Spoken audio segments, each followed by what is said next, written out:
Okay, so we're going to learn to sew a button on now. So I have a threaded needle and it has a knot. It has a long tail and a short tail. The knot's in the long one.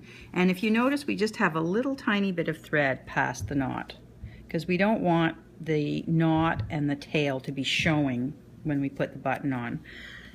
I've made a little black dot on the fabric where the button's going to be. Here's my button, so it's going to end up sitting right there.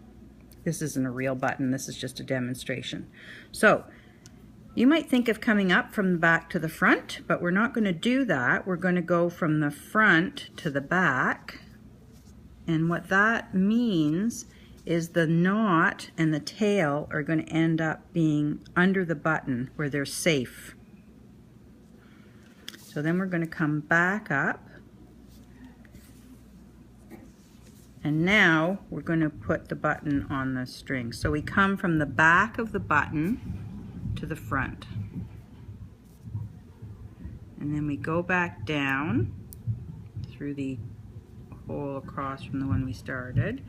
You don't have to pull it down tight at this point. You can actually go back down close to where you started.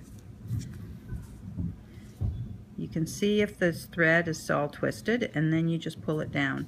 Now remember that the function of a button is to have, when it's done up, to have a layer of cloth in between. So having the button sewn down really, really tight, unless it's just for decoration, is not really a good idea. We want fabric to sit in between. So it doesn't need to be tight, but it does need to be secure.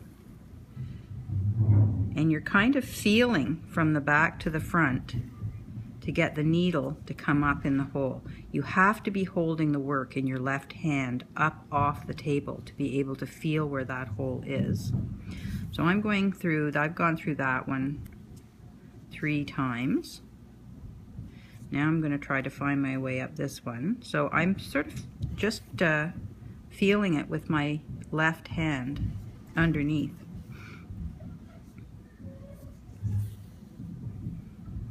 And that's 2 times. But now this is going to be on there fairly securely with 3 goes through each of the sets of holes. But it's not tight. A layer of cloth has to be able to fit between the button and the fabric. So now I'm on the back and I'm going to do our surgical knot that we learned before. So I pull it down till I just have a small loop. I go through it once, twice in the same direction. I pull the knot down. If I need to push it with my nail, I do. Now here, watch this. I would like to not have, we need a tail to protect our knot, but I'm going to run it off because we're working with felt and this is possible.